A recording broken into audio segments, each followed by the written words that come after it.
You ever had a neighbor so nosy, so desperate for control? They'd fake a SWAT raid just to feel powerful. No. Well, welcome to Cypress Hill Estates, where the lawns are neat, the mailboxes match, and apparently, some people think they're living in a dictatorship. Now, I wasn't looking for trouble. Name's Rob. I'm in my early 50s. Moved here after retiring from the city quiet guy. Keeps to himself. You wouldn't know it by the way I dress or the way I keep my yard. But I've been in law enforcement over 30 years. And for the past 8, I've been the police chief of our little county. But around here, I'm just that guy with the unapproved flower bed, according to Karen. Oh, yeah, her name really is Karen. HOA president. Clipboard in one hand, judgment in the other. From the second week I moved in, she was watching. Complained about my American flag being too large. Filed a notice over my truck tires, leaving mud impressions on the shared sidewalk. You know the type wakes up each morning wondering whose happiness she can legally ruin. Anyway, things started heating up when I skipped a few HOA meetings. She cornered me by the mailbox. Asked what I really did for a living. I shrugged, told her I work with the public, which wasn't a lie. But apparently, not kissing the HOA ring is punishable by death or something close to it. Now here's where things go full Hollywood. One Sunday morning, I'm sitting on the porch sipping coffee when I hear tires screeching. 4 guys in mismatched tactical gear jump out of a black van. No badge numbers, no official markings, just screaming commands like they're in a video game. Step away from the door. You're being detained by HOA enforcement, one of them yelled.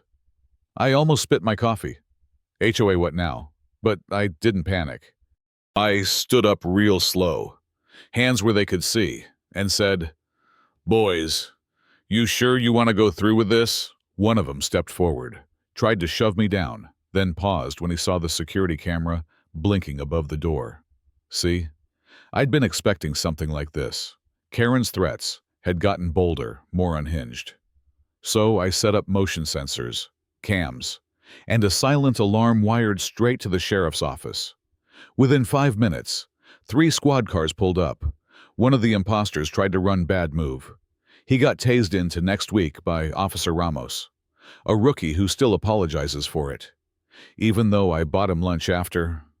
Turns out, Karen hired these idiots off some shady site, promised them a legal job doing community enforcement, paid them in cash. What's worse? She thought if they scared me enough, I'd leave or confess. To what, breathing too loud, the arrest was glorious. Karen standing on her porch in that stupid visor, watching the fake SWAT team get cuffed one by one. I walked over, badge on my hip now, and said, Next time you want to call in the cavalry, maybe check who lives across the street first. She's facing charges now impersonating law enforcement, conspiracy, endangerment. The HOA tried to distance themselves, claimed she acted alone. Uh-huh. Sure. But the kicker.